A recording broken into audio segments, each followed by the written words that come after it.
कानपुर के गोविंद नगर में घर के बाहर कुत्ता चोरी की घटना सीसीटीवी में कैद हो गई है।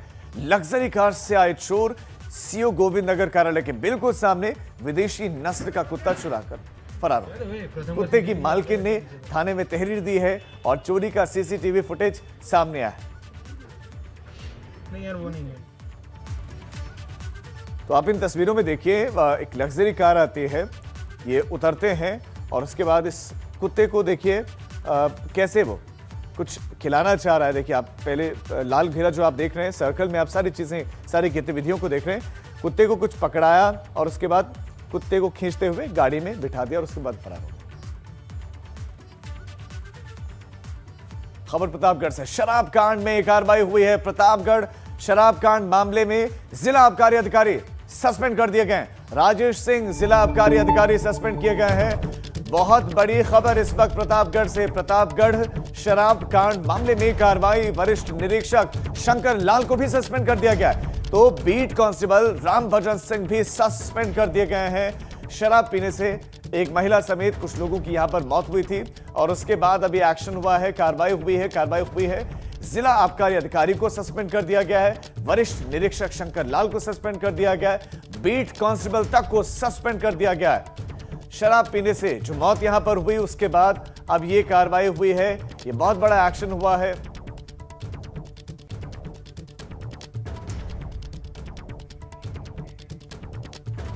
तो बिजनौर में अवैध शराब की बड़ी खेप पकड़ी गई है और इसकी कीमत करीब 10 लाख रुपए बताई जा रही है। 3 शराब माफियाओं को भी गिरफ्तार किया गया।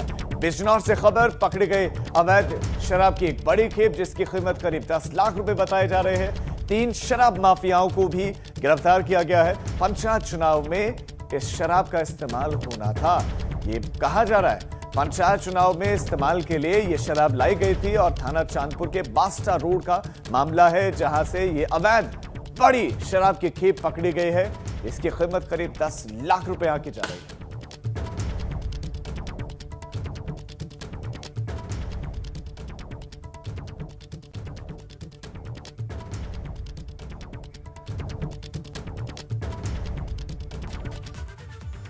और अब वसीम रिजवी से जुड़ी हुई खबर। वसीम रिजवी को नोटिस जारी हो गया है। राष्ट्रीय अल्पसंख्यक आयोग ने यह नोटिस जारी किया है वसीम रिजवी को। वसीम रिजवी पर धार्मिक भावनाएं आहत करने का आरोप लगा है। बरेली में वसीम रिजवी के खिलाफ एफआईआर भी दर्ज की गई है, उन पर एफआईआर भी हुई है और यह आरोप उन पर है कि धार्मिक भावनाएं आहत की उन्होंने। वसीम रिजवी से जुड़ी हुई बड़ी खबर। वसीम रिजवी वही शख्स हैं जिन्होंने कहा कि 26 आयतें ऐसी हैं कुरान की जो हटाई जानी चाहिए। अब कानपुर बिकरू कांड से जुड़ी हुई बड़ी खबर। बिकरू कांड में 12 लेखपाल तो एक राजस्व निरीक्षक दोषी पाए गए और एसआईटी की जांच में ये दोषी पाए गए। लेखपाल, राजस्व निरीक्षक दोषी पाए गए और लेखपालों की संख्या 12। बिकरू कांड में 12 लेखपाल और एक राजस्व निरीक्षक दोषी पाए गए हैं। ऐसे में एसआईटी की जांच में जब ये दोषी पाए गए हैं, ये बड़ी खबर इस वक्त आपको दे दी, दोषी पाए गए हैं।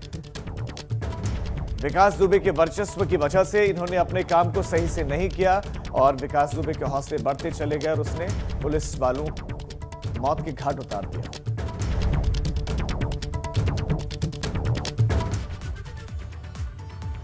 मथुरा से अब खबर पीएफआई नेता रऊफ शरीफ से जुड़ी हुई है बड़ी खबर। आज रऊफ शरीफ की बेल पर एडीजे प्रथम कोर्ट में सुनवाई है। पिछली सुनवाई की बात करें तो बेल पर फैसला नहीं हो सका था, लेकिन आज फैसला हो सकता है। पिछली सुनवाई में तो फैसला नहीं हुआ, आज इस मामले की सुनवाई है।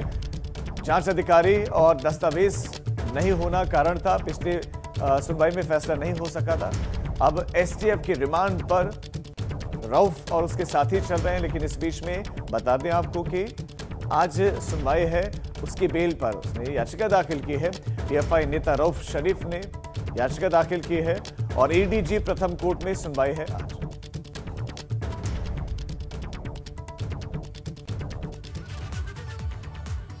आगरा में 15 साल की नाबालिग की जबरन शादी का मामला है। जी हां, 15 साल की नाबालिग की जबरन शादी के मामले में 40 साल के शख्स से उसकी शादी करवाई गई। 15 साल की मासूम और उसकी शादी करवाई गई 40 साल के शख्स से और बेटी ने पिता पर पैसे लेकर शादी का आरोप लगाया है। कि पिता ने पैसे लेकर 15 साल की मासूम की शादी 40 साल की उम्र के शख्स के साथ कर दी। विरोध पर नाबालिग बेटी और मां के साथ मारपीट की गई। एसएसपी से अब कार्रवाई की गुहार लगाई है नाबालिग ने। केंजरा रोड बहा आगरा की रहने वाली हूँ मैं। मेरा बाप राम सुंदर मुझे बेचना चाहता है। मेरी शादी 40 साल के लड़के के साथ तय कर दी है। मैं अभी पढ़ना चाहती हूँ। मेरी उम्र 15 साल है। कुछ दिन पहले की बात है, वो गुंडे लेकर आया था, घर में मारपीट की। मेरी माँ थी, मेरी नानी थी, मेरा भाई था, उनमें मार लगाई मुझे। मैं समझ मारे हम वहाँ से जान बचाकर भागे हैं।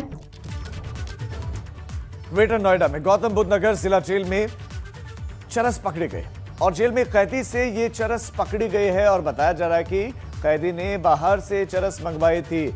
आने वाले होली के त्योहार पर जेल में बंदियों को, कैदियों को ही ये चरस बेची जानी थी। बेहद चालाकी से ये नशा जेल में लाया गया था। जांच के दौरान बंदी की ये चालाकी लेकिन पकड़ी गई।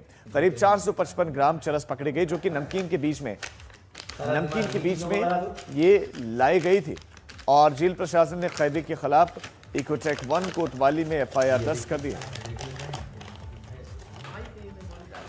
तो एफआईआर दर्ज करवाई गई है।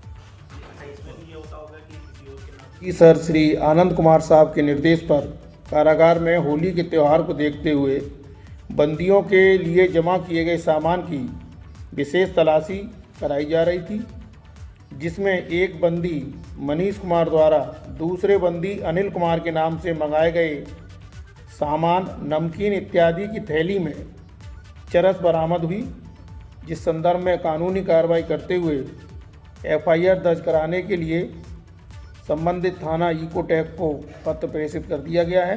एफआईआर दर्ज कराने की कार्रवाई की जा रही है। बरामद माल को सील मोहर करके पुलिस की सुपुर्दगी में दे दिया गया है। खबर कुशीनगर से, जहां पर सीबीआई की टीम ने पटरौना के घर में छापेमारी की है। देर रात छापेमारी करके तलाशी ली गई है घर की। सेना में भर्ती के नाम पर यह पूरा का पूरा मामला है, ठगी का मामला है। सेना में भर्ती के नाम पर ठगी का मामला और युवती पर भर्ती के नाम पर पैसे ठगने का आरोप है।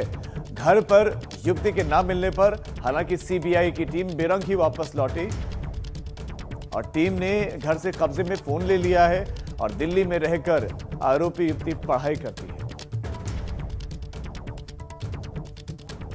तो ये बड़ी खबर, सीबीआई ने छापेमारी तो की, एक फोन भी जब्त किया है।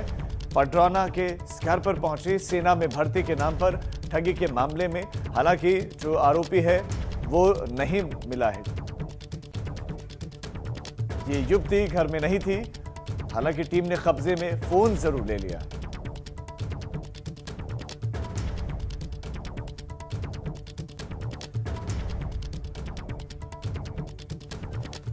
खबर कौशाम्बी से, जहां पर इंस्पेक्टर का कमरे के भीतर शव मिला है। सिपाहियों ने इंस्पेक्टर का शव देखा, हड़कंप मच गया। उच्च अधिकारियों को इस बाबत जानकारी दी है, इस मामले की जानकारी दी है। यह खबर कौशाम्बी से आपको दे रहे हैं, जहां इंस्पेक्टर का शव मिलने से सनसनी मच गई है।